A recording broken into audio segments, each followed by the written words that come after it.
Selamat pagi. Makin dapat makin bergelora. Alhamdulillah, amin. Segala puji bagi Allah yang selalu melipat kepada kita. Nikmat iman, nikmat Islam, juga nikmat kesehatan. Dan tidak rambutnya adalah nikmat kesempatan kita pada pagi sampai siang hari ini bisa bersyukur bersajahat di acara rebuan kita. Kalau juga apa kabar? Alhamdulillah. Benar yang dirahmati Allah, kita berjumpa lagi di rebuan yang luar biasa. Alhamdulillah, setelah kemarin kita bergumul dengan air, hari ini kita bergumul lagi dengan air, dan suasana yang berbeda. Salah teman-teman yang kemarin dapat berkah karunia air yang melimpah, mudah-mudahan itu Allah ganti dengan kesabaran, Allah dengan karunia rezeki yang lebih melimpah.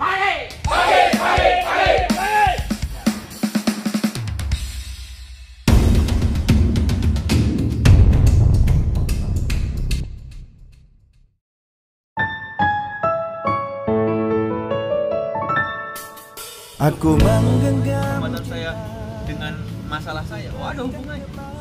Jelaskan tadi surat Al-Baqarah tentang Ramadan lakum tatakun, terus janji Allah di surat At-Tolak bagi orang yang bertakwa diberikan jalan keluar dari masalah yang dia hadapi dan rezeki dari arah yang tidak sangka-sangka. Maka yuk teman-teman rehat di totalitas lagi menjelang Ramadan, dan di hari-hari menjelang Ramadan kita mulai tingkat. Yang belum rutin tilawah ya tilawah setiap hari minimal 1 juz gitu. Yang belum lancar saya masih terbata-bata, berat kalau 1 juz ya udah bismillah semampunya, tapi ditingkatkan, jangan kemudian semampunya udah 1 ayat aja gitu, kebangetan banget gitu kan. Kita mau rehat tapi nggak hard gitu, main-main. Maka yuk kita mulai lebih optimal lagi. Nah, terus kita sudah berlatih gitu ya untuk kemudian mengamalkan istighfar 1000 kali. Ya mudah-mudahan bismillah banyak waktu senggang kita sambil naik kendaraan sambil istighfar. Mungkin kalau kemarin dihitung-hitung, sekarang nggak usah dihitung-hitung, udah bisa perkiraan, oh saya kalau jarak tempuh sekian udah 1000 ya, nanti berarti bisa nambah lagi, nambah istighfarnya, sholawatnya, hasbunallah wa ni'mal wakil, wa ni'man nasir, untuk memudahkan pertolongan Allah sedikit-sedikit seperti itu. Maka ini konsep rehat. Dan kalau teman-teman di jamaah tabligh lebih hebat lagi gitu kan, dalam 1 bulan itu mereka punya 3 hari untuk khuruj. Apa? Masuk gua keajaiban, berzikir, ibadah, kemudian ngajak orang dakwah gitu, ngajak orang jamaah masjid ikut kajian. Itu 3 hari mereka sisihkan waktu. Itu betul-betul HP off, nggak boleh dihubungi keluarga. Mereka ke daerah mana, ke masjid nggak boleh dihubungi, nggak boleh menghubungi, nggak boleh dihubungi. Fokus sama Allah, fokus sama dakwah kayak gitu. Maka ada orang-orang kayak gitu ya, ada gitu. Itu konsep masuk gua keajaiban, pray hard. Dan ternyata ya luar biasa. Banyak lah contoh-contoh di antara mereka tuh yang rezeki itu luar biasa. Saya juga ada kenal gitu. Sehari-hari di rumah ya, lontang-lantung. Tapi ya rumahnya bagus, survive juga. Saya nggak tahu ini apa sih kerjaannya gitu. Survive gitu loh, duitnya banyak. Ya bisa jadi, Allah alam. Tapi intinya tadi, amalan Ramadan, pray hard, work hard. Kita sudah mulai rancang, segera dirancang, maka kemudian kuatkan dengan pray hard. Dan kemudian yang ketiga adalah play hard. Kalau Pak Mardigu di setiap sesi kelasnya selalu bilang gini, Play hard. the game is the way you run your life. The way you play the game is the way you run your life. Cara Anda bermain di sini, ikut kegiatan, ikut training itu bermain. Beliau anggap bermain, ikut game. Maka itulah cara Anda menjalani kehidupan Anda setelah keluar dari Islam. Nanti kalau Anda serius di tempat ini, Anda menikmati, Anda fokus, Anda ikuti arahan totalitas, maka itulah karakter Anda. Dan cara Anda menjalani kehidupan Anda, kehidupan bisnis Anda adalah gambaran yang Anda lakukan di tempat ini. Gitu kan? Sebenarnya sekarang gitu. Teman-teman ketika ikut agenda-agenda coaching segala macam, kita hari ini perlu mulai melakukan perubahan-perubahan. Misalnya, mohon maaf sekali, dan ini sudah saya lakukan sejak dulu. Ketika saya informasinya, ilmunya saya sudah tahu, udah hafal sekalipun, saya coba kosongkan mangkok, bukan sekedar gelas. Baskom. Ember. Kosongkan baskomnya dan saya fokus gitu loh, fokus. Masya Allah, luar biasa, Masya Allah. Padahal udah tahu gitu loh. Masya Allah. Karena apa yang saya sudah tahu itu, yang disampaikan oleh pembicara itu akan ada hal-hal baru yang bisa jadi menjadi tambahan pengetahuan. Itu saya yakini dan selalu seperti itu. Bahkan ketika saya ikut pelatihan lagi yang sama temanya, pembicaranya sama, materinya sama, gambaran rundown materinya sama, pasti ada hal baru. Ya udah, stay full ya, seperti bodoh gitu kan. Ya, anggap aja diri kita nggak tahu apa-apa. Stay hungry, stay full gitu kan. Bersikaplah lapar ya, terhadap informasi, pengetahuan, dan bodoh gitu. Maka kita totalitas kita belajar. Dan kemudian ini etika bermajelis, dan ini sudah diajarkan oleh Rasulullah dan dipraktikkan dengan para sahabat. Dan ini yang masih seringkali lemah kita praktekkan hari ini, etika bermajelis kita. Kenapa? Seringkali ketika disampaikan materi segala macam, kita tuh nggak tahan untuk nggak komen, mendistrak. Hati-hati kalau pematerinya tipikal model kayak saya. Tipikal auditori. Orang auditori itu kalau dengar distraksi, ada suara-suara yang ini noise itu hilang. Dan bagi saya pembicara nggak ada ruginya gitu loh, bodoh amat. Yang rugi adalah mustaminya, pendengarnya gitu. Tapi akhirnya apa tadi? Nah, ini penting nih. Ini etika majelis itu yang kita sudah belajar ilmunya, tapi sering kali kita nggak praktek. Saya dulu beberapa kali waktu sebelum pandemi di Kerawang gitu, itu saya tulis di awal kesepakatan, ada rule of the game, kesepakatan. Tapi ya kadang-kadang yang nama ibu-ibu ya begitulah, bapak-bapak juga sama gitu. Dan karena itu kelasnya leader gitu kan, ED semua, saya sampaikan kembali ingat rule of the game-nya. Dan saya biasanya deketin gitu. Saya diam, ngerasa, baru mulai itu. Nah, pemahaman ini perlu kita bangun kembali gitu. Play hard. Ketika ikut kelas, ketika ikut kajian, ketika ikut home sharing, coaching segala macam, udah kita betul-betul ikut bermain di sana, ikuti aturan mainnya. Kalau saatnya diam ya diam, di saatnya diminta bicara. Jangan sampai kemudian di saat disuruh diam ngomong, diminta ngomong, bicara nggak bisa ngomong. Ini masalah orang Indonesia hari ini gitu kan. Di saat nggak disuruh ngomong, dia ngomong, kok sibuk. Forum itu berisik gitu loh. Di forum berisik, di sana ngomong, di sana ngomong. Termasuk saat kemarin kopdar di BC Pak Aris, ada peserta di belakang itu mocoy itu. Saya alhamdulillah udah mulai belajar itu.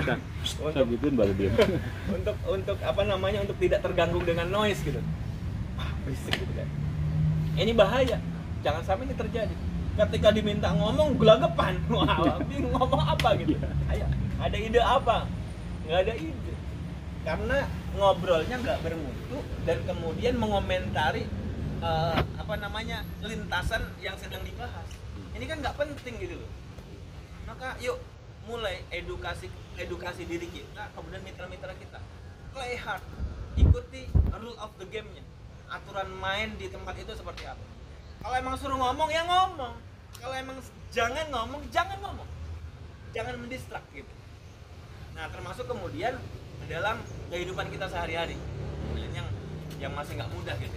Saya baru mulai ngeh lagi kemarin ikut hukumnya Ustadz Bendri Yaisur Rahman. Pengasuhan. Nah, ini nih yang menjadi penyakit kita hari ini. Termasuk ketika kita mengikuti forum-forum kajian, mengikuti coaching segala macam, ini yang sering mendistrak. Kita tidak play hard karena HP kesibuk gitu. Akhirnya ketika ditanya apa tadi, yuk kita diskusi. Nggak bisa, nggak dapat ide apa-apa. Karena terdistrak, dia sibuk dengan ini, dia ada di situ tapi dia tidak dapatkan apa yang ada di situ. Paham ya teman-teman ya? Nah, termasuk kita di rumah sama anak-anak. Oh, itu ketampol banget. Aduh, astagfirullahaladzim. Iya ya gitu. Di rumah kita memang perlu mulai mengatur gitu loh. Kita perlu mulai mengatur kapan jam tayang kita gitu ya. Bersama HP gitu, atau ya itulah kurang lebih play hard, bermain-mainlah di rumah gitu loh. Karena di antara hal sia-sia yang dianjurkan dan ada kebaikan, ada pahala besar apa? Bercengkerama dengan keluarga, dengan istri, dengan anak-anak. Meskipun tidak ada zikir di sana, kita guyon, kita ketawa, itu berpahala itu loh. Tapi hari ini ya Allah, ya saya spekulatif, iya ya gitu, ketampol banget itu.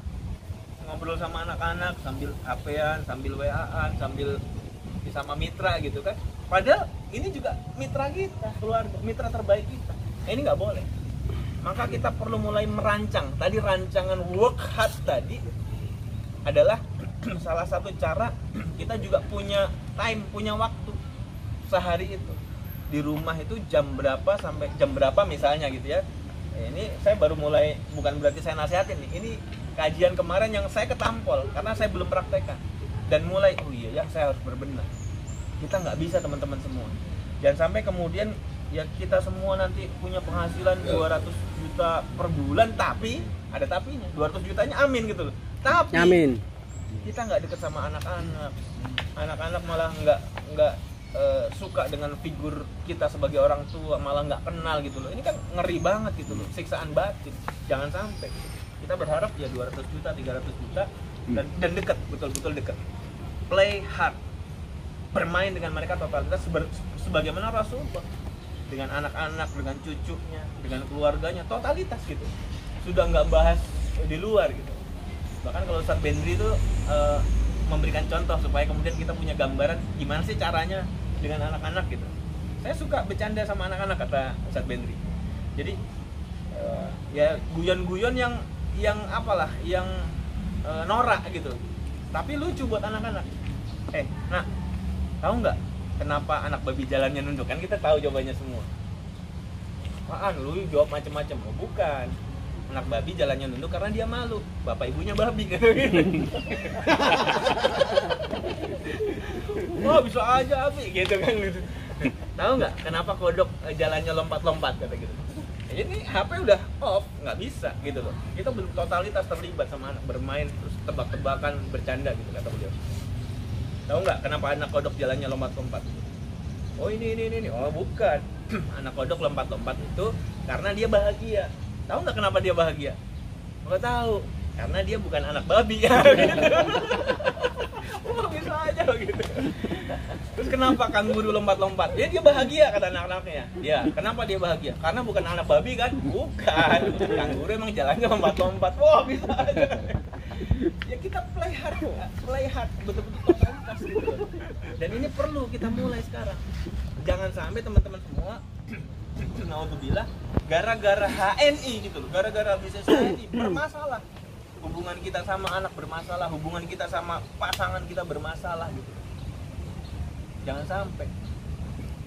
Dan kita mulai hari ini ini seringkali saya sampaikan ke istri gitu ya. Kadang-kadang kan ada isu yang berkembang. Istri ya. Iya. Antum tambah. Di lab kemarin ada isu yang berkembang gitu. Dibahas gitu. Gini. Saya bilang tolong jangan bahas itu. Saya marah kalau bahas itu. Meskipun itu bukan saya. Saya nggak mau istri saya membahas hal-hal seperti itu. Kenapa? Ini hal yang nggak boleh dibahas, nggak perlu dibahas. Nggak perlu kamu pikirkan, nggak perlu kamu sampaikan, nggak ada pahalanya, malah bahkan jadi dosa. Nggak usah. Bahkan ada kata-kata membina kemudian membini, itu kan apa itu urusannya, saya bilang gitu. Nggak perlu, saya bilang gitu. Nggak penting banget. Kalaupun itu salah dilakukan orang lain, itu bukan urusan kita. Dan ketika itu sudah terjadi, itu takdir yang sudah Allah tetapkan buat dia. Yes. Tugas kita hari ini apa? Mendoakan kebaikan buat dia, ampunan kalau itu ada dosa, mudah-mudahan diampuni. Karena kita pun nggak tahu kita besok itu jadi orang yang tetap beramal soleh atau berdosa, kita nggak tahu gitu loh. Nggak usah membahas hal-hal yang memang bukan ranah kita untuk dibahas. Bahas hal-hal yang produktif, bahas kemudian banyak hal yang belum kita lakukan. Sampaikan. Maka ini ya kita play hard gitu loh. Kita play hard, kita work hard. Dan teman-teman, ayo bismillah kita menjadi seorang agen HNI, seorang leader yang profesional. Siap. Cara berpikirnya, cara merasanya, cara bersikapnya, cara bertindaknya menjadi leader yang profesional. Kemudian kita menjadi orang tua, ya masih perlu PR banyak ini untuk kemudian kita profesional. Menjadi hamba Allah, prehat juga kita belum profesional, maka bismillah pelan-pelan, dikit-dikit, terus mudah-mudahan Allah izinkan kita menjadi hamba yang muslim, yang baik, yang soleh gitu ya. Dan insya Allah mudah-mudahan Allah tutup akhir hayat kita Husnul dengan Khotimah. Terima kasih yang saya sampaikan, mudah-mudahan bermanfaat. Ini nasihat buat saya pribadi, mudah-mudahan juga bermanfaat buat teman-teman, dan sama-sama kita doakan ya, mudah-mudahan kita semua Allah berikan karunia keistiqomahan. Terima kasih. Assalamualaikum warahmatullahi wabarakatuh. Waalaikumsalam warahmatullahi wabarakatuh. Emang nggak bisa berenang. Yang kedua ilmu.